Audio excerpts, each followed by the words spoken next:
Bugungi zamonaviy hayotda yoshlar kuniga 6-8 soat vaqtini telefon va ijtimoiy tarmoqlarda o'tkazmoqda.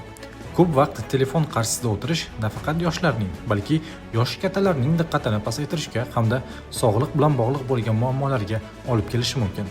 Telefon va ijtimoiy tarmoqlarga sarflangan vaqtni kamaytirib, bilim olish, sport va ijod uchun ko'proq vaqt ajrating. Sog'lom hayot va muvaffaqiyat shundan boshlanadi.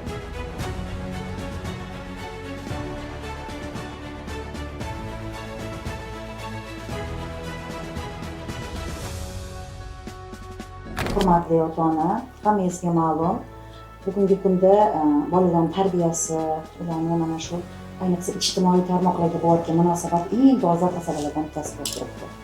Bolalar bugungi kunda kitob o'qish, biror bir sportlar bilan shug'ullanish, boshqa foydali ishlardan ko'ra ko'proq telefonga ayniqsa kirishib ketib, shuning ichidagi har xil yoshiga to'g'ri keladigan, kelmaydigan, kerakli, kerak emasli ma'lumotlar bilan vaqtini ko'p o'tkazib qo'yishyapti.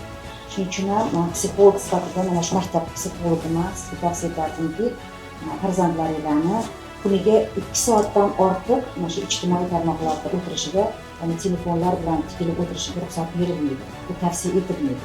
Shuning uchun albatta birinchi navbatda bu ota-onaning o'zi namuna bo'lishi kerak. Ko'pincha ota-onalarning o'zi ham shu bilan bog'liq bo'lib qolyapti, telefonga o'tirib. Bolalar ham ko'rganini qiladi. Siz ta'kidlaganingiz bilan o'zingiz shunga amal qilmasangiz, bola baribir ham ko'rganini qiladi.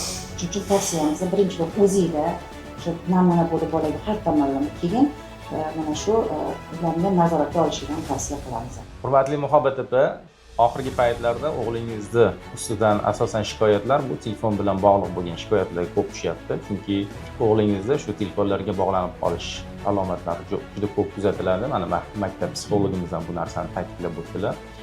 Ilmga o'zlarini bag'ishlashlarini xohlagan bo'lardi va shuni vaqtni to'g'ri taqsimlab bersanglar maqsadga muvofiq bo'ladi.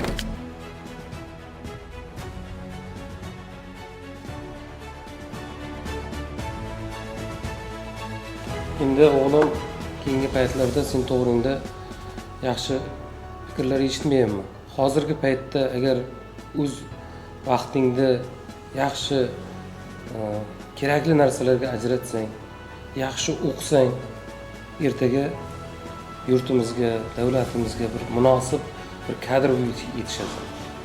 Hozir yoshlar uchun hamma sharoit yaratilgan. Mana bu narsa seni ertaga kelajagingda yaxshi inson bo'lib yetishingga hech qanday xizmat qilmaydi. Sen faqat bugungi kunda faqat o'qishing kerak.